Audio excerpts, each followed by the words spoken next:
Hey, fellow YouTubers, I got a little experience to share with you. Okay, so I move in this place, and it's a 3 by 3, so you end up with two roommates you don't know. It's perfect for the college students. So I have this place for 6 solid days, almost a week, to myself. And one of the employees actually told me if you luck out, you might get this to yourself all year long. So that's what I was hoping for. But then, okay, today is Friday. So Wednesday afternoon, maybe like 5 o'clock, I hear the door key getting jingled. So I'm like, okay, I'm about to meet my roommate. And the minute he opens the door, I hate to admit it, I'm bummed because the guy's just really disheveled. His clothes, his hair and his skin look very unhealthy. He's got huge bags under his eyes, bloodshot eyes, bad posture, and the guy's only 42 years old. I find out later, but he looked like shit. And then he tells me he just got out of rehab the day before. And I'm thinking that's not what people usually look like when they get out of rehab. But then he shares with me that he didn't sleep last night at all, and then he finally got a friend to pick him up and drive him into town. So I'm thinking, oh, that friend was a bad influence, I bet, and that's why they drank so much. Because he looked hungover. He looked like three sheets in the wind. So I asked him that. I said, oh, your friend was a bad influence on you. He ruined your sobriety. And he said, no, not at all. And so he's with the friend, they don't drink, and then when he gets alone, he goes and buys 2 bottles of vodka, straight out of rehab. I can't figure. So, and then the whole first day he just sleeps on the couch with blaring TV, and while I'm trying to sleep at night, I have to get up in the middle of the night and ask him to turn the TV down. And he's leaving trash, even on the living room floor, all over the living room table, living room floor. I've never had one piece of trash in there the whole week I've been there. You know, you have food, you unwrap it, you eat the food, you take the wrapper and you put it in the trash can. It's like kind of just commonplace. And he sleeps on the couch with his shoes all day long on. So he just wasn't really taught growing up how to live indoors. uh, so third day was today.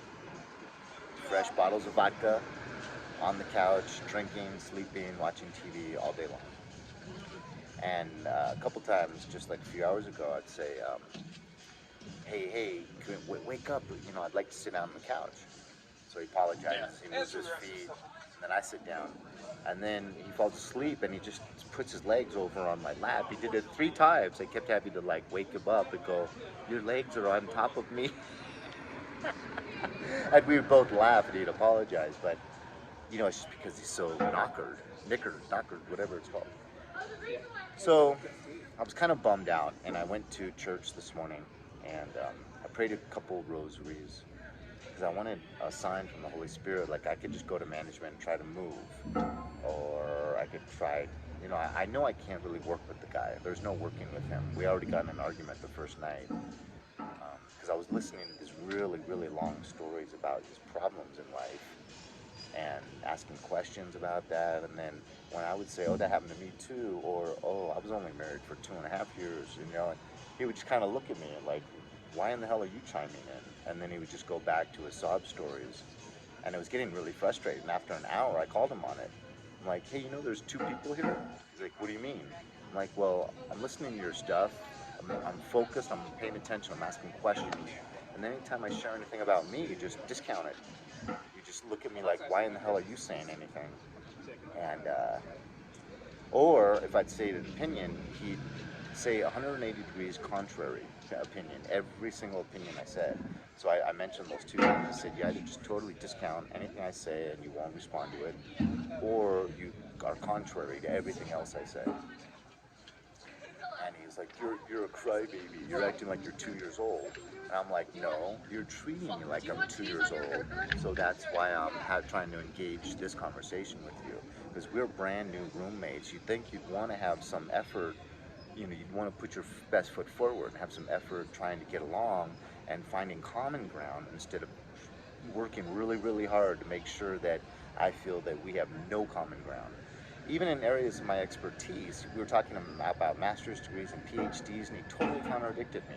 And I'm like, dude, how many master's degrees do you have? How many PhDs do you have?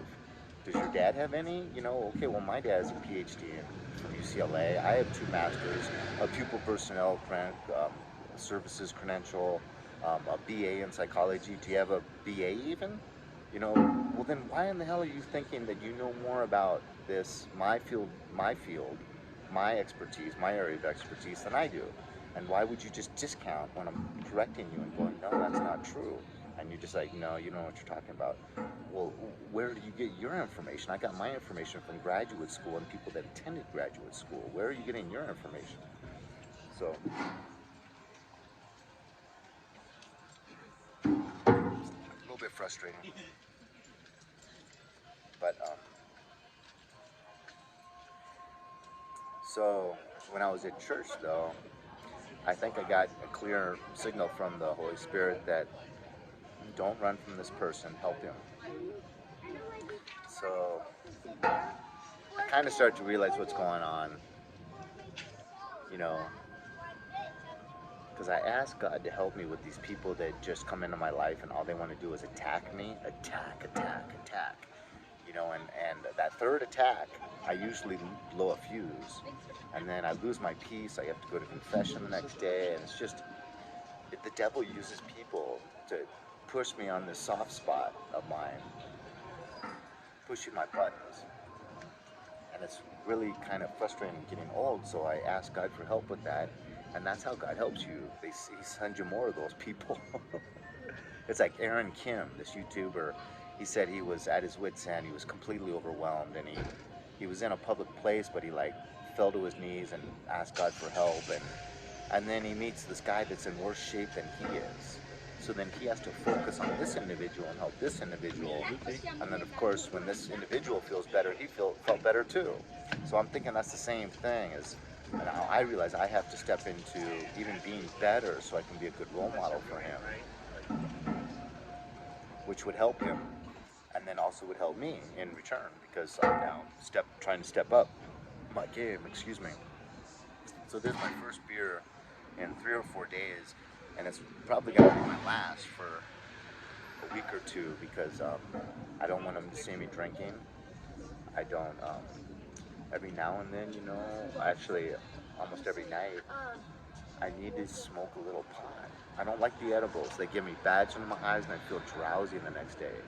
But smoking a little bit of pot helps me with my PTSD to get some sleep. And so I've been using it for years, and so when I try to stop, it's really adverse effects. I don't sleep, basically.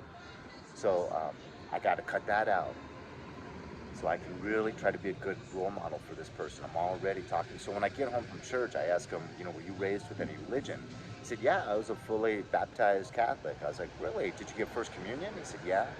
So I said, okay, confession then, and did you get confirmation? He said, yeah. And then I said, so what went wrong? He said, Catholicism sucks. Oh my God, are you serious? I was like, okay, well, do you at least know Jesus? And he said, Catholicism sucks. So I asked that same question 2 more times, a total of 4 times I asked him that question. Every time, Catholicism sucks. So I responded by going, well, when you say Catholicism sucks, I don't know if you noticed, but I'm not getting upset. But it is strange that you won't answer the question I've asked 4 times now. And then he did get kind of perturbed at that and kind of angry and upset. So he was already angry and he was trying to get me angry. But, and then I said, you know Jesus, the 5th time. And he was like, I never felt anything from that guy, type of thing. I was like, okay, I got my work cut out for me, dang. But Jesus did this to me at my campsite in Ojai. He also sent me a Catholic that's fully baptized, confirmed, everything, that wants nothing to do with the faith.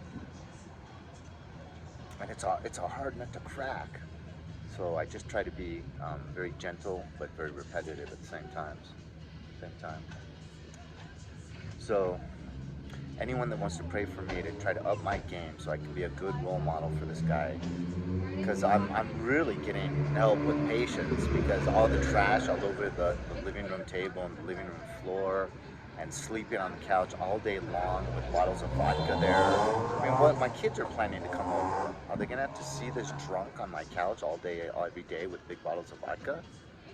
So, but I haven't once mentioned. I just asked him if you'd like a plastic bag I had to clean up his trash, and he said no, thank you. No, I'm good. But I'm not going to give him any correction because it would just be an argument. He has no self-respect. He says he wishes he wasn't alive. So it's going to be very, very slow going. But what a great challenge to try to save a soul that is down and out, totally in the dumps, man. And what I hate about alcoholism is that it's just feeling sorry for yourself. You know, and no self-respect, which means no one else is going to respect you. But anyways, I'm going too long. Let me know what you guys think. Let me know if you think I can help this guy, or if you can say any prayers for me to up my game. Thank